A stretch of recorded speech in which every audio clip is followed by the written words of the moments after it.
더불어민주당 새 지도부가 첫째도 둘째도 마지막도 민생이라기에 시급한 민생 현안 해결을 위한 협치 노력을 기대했습니다. 그런데 민주당 새 지도부의 첫 일성은 김건희 여사 특검 주장이었습니다. 이미 지난 문재인 정권에서 2년 6개월 동안 검찰 특수부와 금융감독원까지 동원하여 속된 말로 탈탈 털었지만 문재인 검찰은 기소조차 하지 못했습니다. 당시 박범계 법무부 장관은 합당한 결론을 내야 한다며 노골적으로 수사에 개입했습니다. 검찰 실무자는 무혐의 처분 결론을 내리고도 수사 결과 발표를 차일피일 미뤄왔습니다. 민주당은 대선 기간 내내 김건희 여사에 대한 집착에 가까운 행태를 보였습니다. 수사 진행 사항을 알면서도 대선 국면에서 허위사실 유포와 온갖 의혹 제기로 악용했습니다. 이번에도 새 정부를 흔들기 위해 특검 소재로 재활용하겠다는 심산입니다. 더구나 민주당은 속이 뻔히 들여다보이는 역할놀이 분담을 하고 있습니다. 이재명 당대표는 통합, 협치를 말하며 합리적인 척하고 최고위원들은 정권에 대한 무분별한 정치 공세를 펴고 있습니다. 지난 대선 때도 이재명 당시 후보는 대장동 특검을 하자고 기세를 올렸지만 민주당 원내 지도부는 협상에 나서지조차 않았습니다. 운동권식 화전 양면 전술입니다. 이재명 당대표는 당선되자마자 바른 길로 간다면 정부 여당의 성공을 돕겠다고 했습니다. 그러나 자신부터 바른 길로 가야 합니다. 부부가 검경 수사를 받고 있을 때 가야 하는 바른 길은 수사에 성실히 협조하는 것이지 물타기 특검이 아닙니다. 민주당은 도가 넘은 정치 공세를 중단해야 합니다. 지난해 1월 문재인 정부는 금강, 영산강의 5개보를 해체하거나 상시 개방해야 한다고 결정했습니다. 지역 주민들의 거센 반대는 물론 막대한 경제적 손실이 자명했습니다. 특히 완전 해체로 결정이 난 세종보 건설에는 1,287억 원, 죽산보 건설에는 1,540원이 투입되었습니다. 평가 기준에 대한 논란이 있었음에도 대통령 공약이라는 이유로 졸속 처리된 것입니다. 이는 감사원이 문재인 정부의 4대 강보 해체, 개방 결정의 적법 절차에 대한 감사에 착수한 이유입니다. 해당 감사와 관련하여 환경부는 법적 근거도 없고 비과학적 기준을 적용했으며 편향적 의사결정을 했다는 입장을 제출했습니다. 문재인 정부는 4대 강보 해체 업무를 맡은 추진 주체부터 비상식적으로 바꾸었습니다. 기존 주무부처인 국토교통부 대신 환경부를 중심으로 하는 4대강 조사 평가위원회를 따로 구성했습니다. 게다가 평가의 내부 의사결정기구인 기획위원회 4대강 반대 활동가들을 대거 임명했으며 간사위원은 모조리 시민단체 출신이 독식했습니다. 이렇게 구성된 평가에는 환경법상 평가지표 대신 자의적 기준을 적용하기까지 했습니다. 즉 문재인 정부의 4대 강보 해체 결정은 처음부터 결론이 내려진 연극이었습니다. 막장 결말을 위해 인적 구성과 평가 기준까지 왜곡하였습니다. 과학적 평가의 자리를 각본에 의한 연기가 대신하였던 것입니다. 한편 이번 사건은 민주당의 전매 특허인 위원회 정치의 타락성도 보여주었습니다. 그동안 민주당은 정부 부처와 지자체 곳곳에 시민단체 인사를 모아 각종 위원회를 만들었습니다. 전문성도 객관성도 없는 인사들이 권력의 고수기 노릇을 하며 구축해온 이권 카르텔 해체는 이번 정기국회 국정감사 제1과제입니다. 각 상임위를 중심으로 관성적인 사업 진행과 낭비성 예상 그리고 각종 위원회 곳곳에 숨어있는 이권 카르텔 실체를 드러내는데 중점을 더 주시기를 바랍니다. 대한민국이 처해 있는 경제 안보 위기가 심상치 않습니다. 현재 상황에서는 국민 민생 회복이 최우선입니다. 특히 지난 정부의 부동산 정책 실패로 국민들께서 짊어지고 계시는 부동산 세금 부담이 엄청납니다. 이를 완화하는 것이 민생 안정을 위한 최우선 과제 중의 하나입니다. 50만 가구에 이르는 징벌적 세금이 민생이 아니면 무엇이겠습니까? 여야 모두 종부세 완화를 약속했지만 민주당이 발목 잡기 때문에 무산될 위기에 처해 있습니다. 이미 수차례 말씀드린 바와 같이 8월까지 법 개정이 되지 않으면 모든 피해는 고스란히 국민들에게 돌아가게 되어 있습니다. 민주당은 종부세 완화를 부자 감세라고 호도하고 있습니다.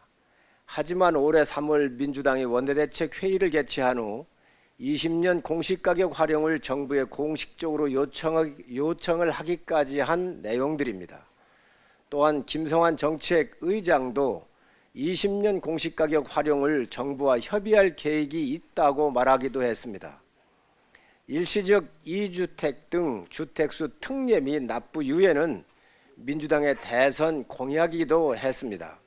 민주당 윤우덕 의원이 법안까지 발의했으며 민주당 김성환 정책위의 의장도 지난 4월에 이사나 상속으로 인한 일시적 2주택 등 억울한 종부세를 개편해야 한다고 말한 바가 있습니다. 종부세 완화가 부자 감세라면 민주당은 그동안 왜 부자 감세를 추진을 해왔었습니까? 대선과 지방선거 모두 끝나고 나니 갑자기 마음이 바뀐 이유는 무엇입니까? 더 이상 국민을 기만해서는 안 됩니다. 민주당은 국정 발목 잡기를 중단하고 다수당으로서 책임 있는 자세로 나서주시기를 요청합니다. 민생을 외친 민주당 이재명 대표께서 답을 하실 차례입니다. 시간이 없습니다. 국가의 혼란이 눈앞에 닥친 지금 이재명 대표의 결단만이 남아 있습니다. 말이 앞서는 것이 아니라 법안부터 처리하는 리더십을 보여주시기 바랍니다. 납품단가 연동제 도입은 중소기업과 대기업의 상생을 바탕으로 하는 중소 중견기업이 제대로 기업할 수 있는 환경을 만들겠다는 국민과의 약속입니다. 이와 같은 납품단가 연동제의 시범 운영이 9월부터 실시됩니다. 납품단가 연동제는 법의 작동보다 기업의 선제적 운영이 상생의 성공적 모델이 될 수 있습니다. 더 많은 기업이 자발적으로 참여하고 공정과 상식적인 거래 문화를 경험할 수 있도록 해야 합니다. 정부는 자율적 참여 기업에 대한 다양한 인센티브를 적극 홍보하고 특별 약정서에 대기업과 중소기업 모두의 의견이 반영될 수 있도록 현장 의견 수렴에 총력을 기울여 주시기 바랍니다. 납품단가 연동제는 여야가 모두 그 필요성을 공감하며 도입을 촉구하고 있는 상황이며 여야 합의로 구성된 국회 민생경제특위에서도 납품단가 연동제 도입을 협의를 하고 있습니다. 여야 이견이 없을 정도로 민생 안정에 무엇보다 필요한 제도인 만큼 국민의힘은 성공적인 법제화와 제도 안착을 위해 정부와 함께 더욱 노력하도록 하겠습니다.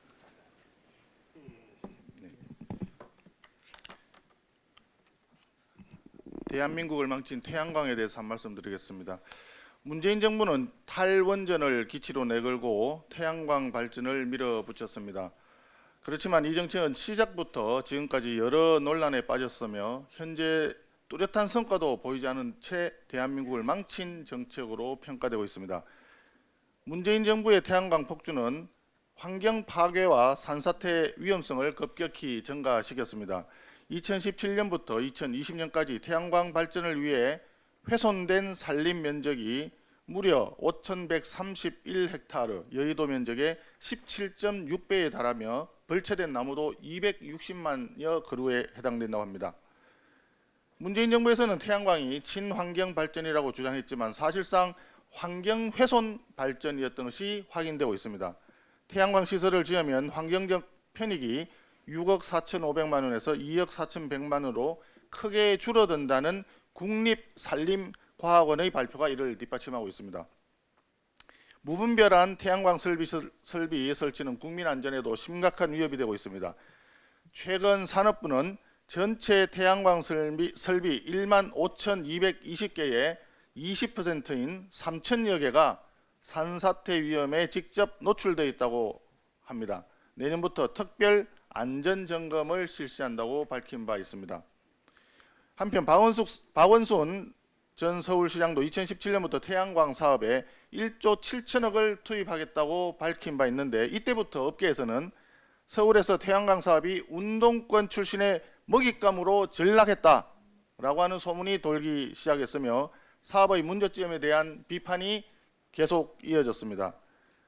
감사원 감사 결과를 보면 이것이 사실인 것이 확인됩니다. 586 운동권 대부로 통했던 허인회 씨가 대표를 맡은 업체가 서울시로부터 특혜를 받은 것으로 확인이 되었고, 태양광 업체 14개 업체가 보조금 118억을 받은 직후 문을 닫아버린 이른바 먹튀를 한 것으로 확인이 되었습니다. 정권은 교체되었습니다. 그러나 이전 정부가 밀어붙였던 태양광 사업의 여러 폐단과 의혹들은 아직도 해소되지 않고 남아 있습니다. 지금부터라도 제대로 된 수사와 조사를 통해서 환경을 훼손하고 국민 안전에 위협을 가하면서 부패로 얼룩진 태양광 사업의 민낯을 철저히 밝혀낼 것을 정부에 촉구하는 바입니다. 의원입니다. 종부세 관련돼서 보고 말씀드리겠습니다. 어제 29일 기재위에 여야 간사 간 종부세 관련된 협의가 있었습니다. 수차례 협의를 했지만 민주당은 요지부동입니다. 이젠 급격히 늘어난 종부세 과세 대상은 그대로 둔 채 일부만, 민주당이 생각하는 일부만 통과시키자고 그렇게 제안을 하고 있습니다. 정말 후한무치한 상황입니다. 작금의 종부세 부담 완화 추진 원인은 민주당과 이전 정권에 있습니다. 무려 28차례의 부동산 대책에도 부동산 가격이 급등했고 징벌적 과세로 납부 대상과 세금을 급증시켰습니다. 작년 2021년 공동주택 공시가격이 전년 대비해서 19.05%나 오르고 납세 대상이 급증하자 민주당과 당시 문재인 정권은 국민의힘의 납부 대상과 납부액을 낮추자는 종부세법 개정안 처리를 요청했고, 우리 국민의힘은 야당으로서 그 당시에 여당인 민주당과 합의해서 종부세 법안을 작년 8월 19일 날 처리했습니다. 금년도에는 3월 또다시 공동주택 공시가격이 17.22%나 급등했습니다. 민주당과 당시 문재인 정권은 1세대 1주택자의 종부세 부담을 완화시키겠다고 보도자료까지 배포하면서 국민들을 진정시키고자 노력했던 것입니다. 지금 추진되고 있는 종부세 부담 완화 방안은 지난 3월 민주당과 당시 여당이 추진했던 것과 별반 다르지가 않습니다. 그런데 이제 와서 부자 감세라면서 의기장을 놓는 것은 도대체 무슨 이유인지 모르겠습니다. 민주당은 1세대 1주택자 비과세 한도를 한시적으로 확대하자는 것을 반대하고 있습니다. 그러나 이것은 급증하고 있는 종부세 과세 대상을 줄이기 위한 것입니다. 지난 정권의 부동산 정책 실패에 따른 가격 급등으로 공동주택 가격 변동률이 조금 전에 제가 말씀드렸던 대로 작년에 19.05%, 금년도에 17.2%였기 때문에 종부세 과세 대상이 그대로 두면은 작년도에 15만 3천에서 금년도에 21만 4천 명으로 급증을 하게 됩니다. 그래서 이대로 두겠다는 것인지 도대체 알 수가 없습니다. 자신들이 늘 주장했던 1세대 1주택자, 고령자, 장기보유자 납부 유예와 일시적 2주택자, 상속주택 보유 시에 1세대 1주택 혜택을 부여하는 특례만 신설하자는 것입니다. 특별공제 문제는 아직 합의되지 않았기 때문에 납부 유예와 특례 신설만이라도 빨리 통과시키자는 그런 의견이 있습니다. 이것은 절대로 세 가지가 같이 연결되어 있다는 그런 말씀을 드립니다.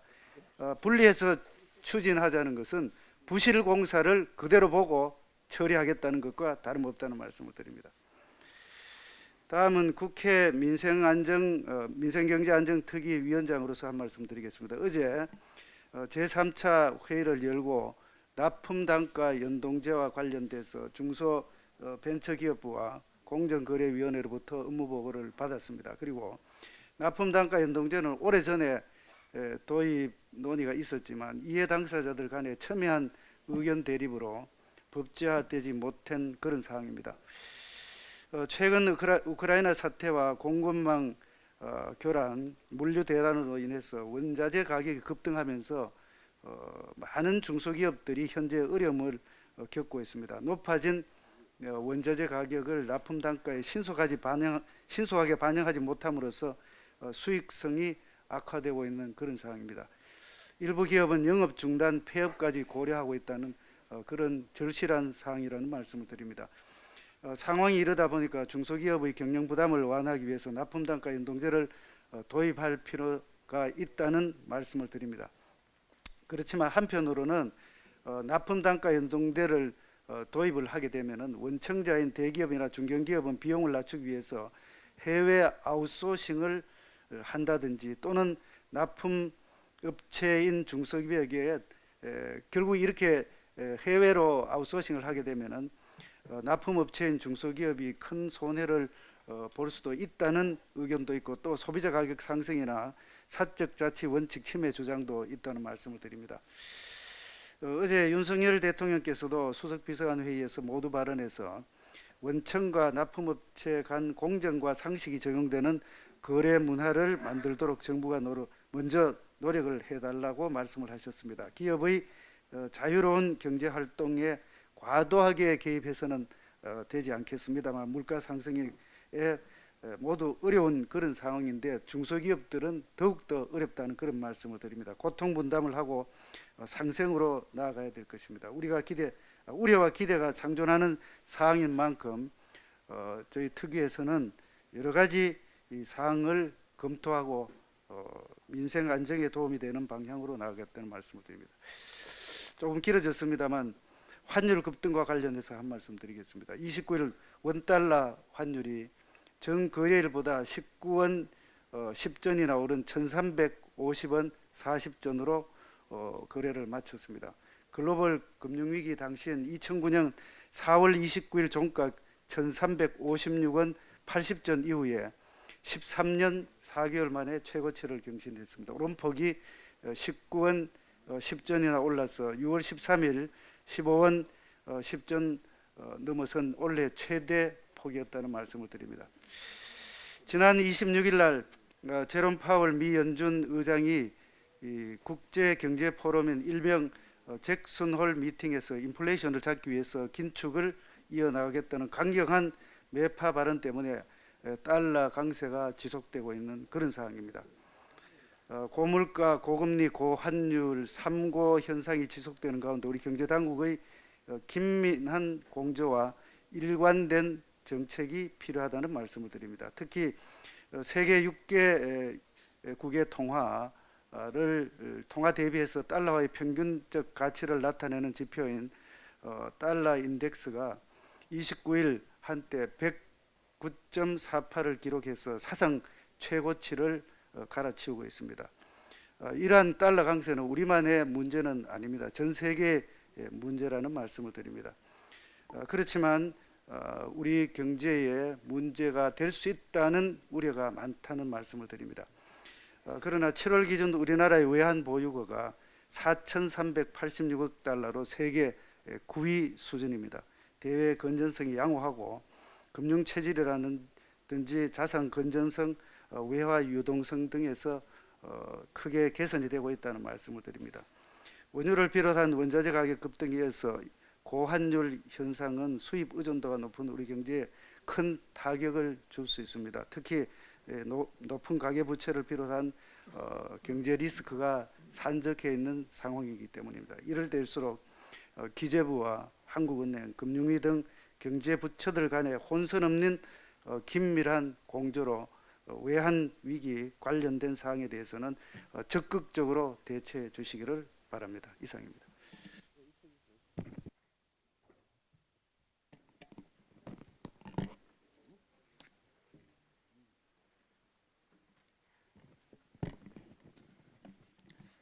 네, 교육위원회 간사 이태기 의원입니다. 교권 보호를 이번 정기국회 여야의 중점 추진 공동과제로 선정할 것을 제안합니다. 한 남자 중학교에서 학생이 교단에 드러누워 수업 중인 교사를 밀착 촬영하는 동영상이 충격입니다. 사진만 본다면 교실은 한마디로 개판 5분 전입니다. 조롱과 욕설, 흉기에 이르기까지 일부 학생에 의한 교권 침해가 도를 넘어섰습니다. 한국교총이 지난달 전국교원 8,600여 명을 대상으로 교권 침해 설문조사를 한 결과 응답자의 61%가 일주일에 5번 이상 수업 방해 등 학생의 문제 행동을 접한다고 대답했습니다. 욕설 등 적대적 행동이 22.8%, 신체나 도구를 이용한 상해와 폭행이 6.4%나 됐습니다. 누가 교실을 이렇게 만들었습니까? 교실이 이 지경에 이르기까지 우리 사회와 교육당국은 무엇을 했는지 묻지 않을 수 없습니다. 교권 침해 행위는 교권 침해뿐 아니라 선량한 다수 학생의 학습권을 침해하는 행위로서 단호하게 지도하고 조치해야 합니다. 교권 보호와 학생 인권은 서로 배치되는 것이 아닙니다. 학생의 인권은 소중하고 지켜져야 하지만 이런 짓까지 방관하고 묵인하자는 것은 아닐 것입니다. 새 정부는 무질서한 교육 현장을 바로잡아야 합니다. 어려서부터 자기 행동과 결정에 책임이 뒤따른다는 것을 가르쳐야 합니다. 타인을 괴롭히거나 피해를 주면 반드시 본인도 합당한 제재와 불이익을 받게 된다는 점을 인식시켜야 합니다. 그래야 아이들이 상대방을 존중하고 배려하는 민주적 시민으로서의 소양을 갖추며 건강한 공동체의 구성원으로 자랄 수 있습니다. 국민의힘 국회 교육위원들은 지난 의원 연찬회에서 교권 보호를 정기국회 중점 추진 과제로 선정했습니다. 저는 지난 8월 18일 동료 의원님들과 함께 교원에게 법령에 따른 생활지도권 부여, 교권보호위원회 처분에 따른 교권 침해 이력의 학생부 기록, 교권 침해 학생과 피해 교원 분리 조치 등의 내용을 담은 초중등 교육법과 교원주의법 개정안을 대표 발의한 바 있습니다. 여야는 정기국회에서 교권 침해 방지를 위한 초중등 교육법과 교원주의법 개정에 적극 나서야 합니다. 이를 위해서는 교권 보호를 여야가 정기국회 중점 추진 공동과제로 선정하는 것이 중요합니다. 정기국회에서 여야가 대립할 사안도 있고 각 당의 중점과제도 있겠지만 당리당략을 떠나 우리 사회의 통합과 개혁을 위해 함께 추진할 공동과제와 공존의 영역이 반드시 있을 것입니다. 공존의 영역, 정치의 교집합을 많이 만들어갈수록 정치의 생산성은 커질 것이며 협치의 기반도 강화될 것입니다. 평화로운 교실을 만드는 데 우리 사회의 중지를 모읍시다. 학생은 선생님을 부모같이 존경하고 선생님은 학생을 자식까지 생각하는 학교를 만들어야 합니다. 부모님들도 내 자식 귀한 줄만 알고 거기서 그친다면 부모의 책임을 다했다고 볼 수 없습니다. 여야, 진보 보수 가리지 말고 정치권과 사회, 교육당국, 선생님과 학부모님들이 머리를 맞대고 교권 보호와 선량한 다수 학생을 위해 손을 맞잡아야 합니다.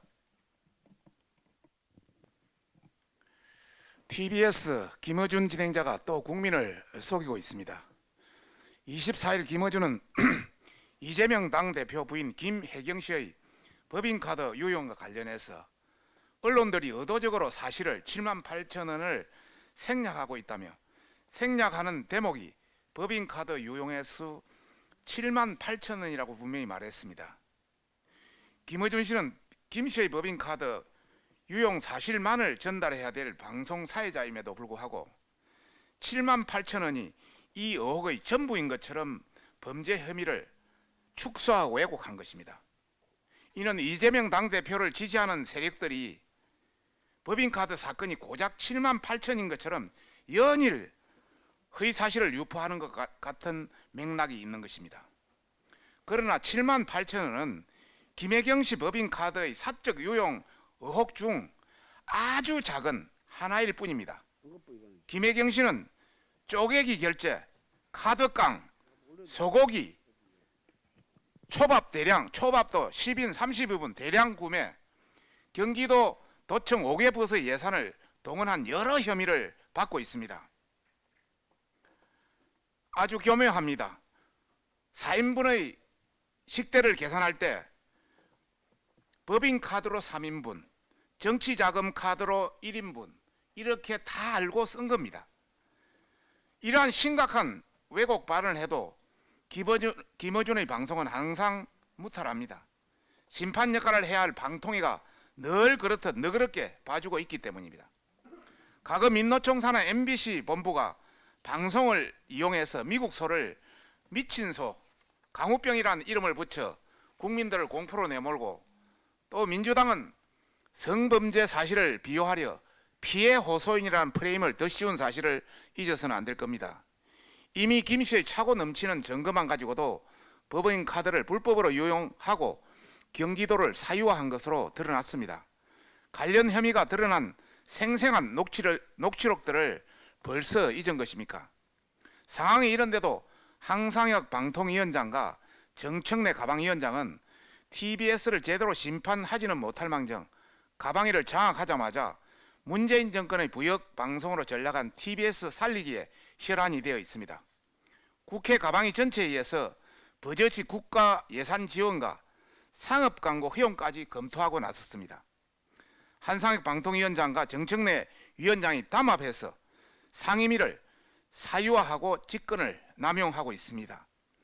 불공정 편파 방송의 대명사 TBS 김어중 뉴스공장을 살리려는 또 다른 꼼수를 펼치고 있는 것입니다. 국민의힘은 불공정 편파 방송을 일삼는 TBS 김어준뿐만 아니라 가전 꼼수로 TBS 살리기에 나선 한상혁 방통위원장, 정청래 가방위원장의 불법 행위를 자시하지 않을 것을 경고합니다. 이상입니다. 의원입니다. 원내대표님께서 말씀이 있으셨습니다마는 조작된 4대강 보호 해체 관련돼서 한 말씀 드리겠습니다. 제가 지난 20대 국회에서부터 21대 작년 국정감사까지 이렇게 많은 이 정도로 제가 4대강 보호 해체 관련돼서 부당성에 대해서 알려왔습니다. 다행스럽게도 현재 감사원이 지금 지난 12월부터 금강 영산강 보호 해체 및 상시 개방에 대한 공익감사를 진행하고 있습니다. 환경부는 이와 관련하여 보호 해체 및 개방 결정은 비상식적, 비과학적, 편향적 의사결정이었다는 의견을 감사원에 낸 것으로 알려졌습니다. 보호 해체 개방 및 개방 결정이 지난 이명박 정부의 사업 허물기에 강분한 문재인 정부의 비이상적인 목리가 아니었는지 심히 우려스럽습니다. 보호 개방에 따른 효과에 대한 조사를 맡은 4대강 조사평가위원회의 경우 법적 근거도 없이 대통령 훈령으로 만들어졌으며 위원회 내 의사결정기구인 기획위원회 정족수 15명 중 가반인 8명을 민간위원으로 구성하였는데 민간위원 중 1명을 제한 7명이 4대강 반대 활동가였습니다. 또한 위원회는 의사결정에 법적으로 폐기된 평가 기준인 COD를 활용하여 수질이 악화된 것으로 결과를 발표하였습니다. 환경법상 수질 평가를 위해 공식적으로 사용되는 평가 항목은 COD가 아니라 BOD, 클로로필 등을 복합적으로 활용해야 하지만 기획위는 COD만 썼습니다. 보호 설치 전과 후에 수질에 대한 평가 분석 과정에서 설치된 보호 5곳 중 4곳의 수질이 개선되었음에도 지표를 조작하여 개선된 부분은 제외하고 악화된 지표만을 활용했다는 의혹이 있습니다. 보호 개방 결정을 비롯한 환경 분야 의사 결정에는 국민이 납득할 수 있는 객관적이고 과학적인 근거가 전제되어야 합니다. 국민의힘 한노위는 이번 정기국회에서 지난 정부의 비이성적인 결정의 근거가 된 위원회 구성 방식, 조사 방식과 내용, 조사 결과에 대한 문제점을 철저히 파헤치고 관련 인물에 대해서는 끝까지 책임을 물을 것입니다. 이상입니다. 네, 어제 저녁 보건복지부는 건강보험정책심의회를 열어서 건강보험료율을 올리기로 결정했습니다. 내년 건강보험료율이 올해 대비 1.49% 인상되면서 직장가입자의 보험료율은 현행 6.99%에서 내년 7.09%로 오릅니다. 2011년부터 2017년까지 7년 연속 흑자였던 건강보험 재정 수지는 2018년 적자로 돌아선 이후 2020년까지 3년 연속 적자를 기록하고 있습니다. 왜 이렇게 됐습니까? 건강보험 보장률을 높여 가계의 병원비 부담을 낮추겠다고 했지만 보장률은 지난 4년 동안 2.6%에 오른 것에 반해 건강보험 지출은 지난 4년 동안 총 9% 상승했습니다. 허울만 좋은 문재인 케어 같은 포퓰리즘 정책이 나라의 재정을 마르게 하고 이를 메우기 위해 다시금 국민의 지갑을 털고 있습니다. 정부는 국민에게 꼭 필요한 필수 의료 서비스를 강화하되 합리적이고 적정 수준의 의료 이용을 유도하기 위한 지출 구조 계획 방안을 마련할 필요가 있습니다. 저희 국민의힘은 전 정부에서 문재인 케어 같은 포퓰리즘성 정책이 또 있는지 철저하게 재점검하여 나라의 재정 누수를 막고 국민에게 합리적인 정책을 펼칠 수 있도록 고쳐나가도록 최선을 다하겠습니다. 이상입니다.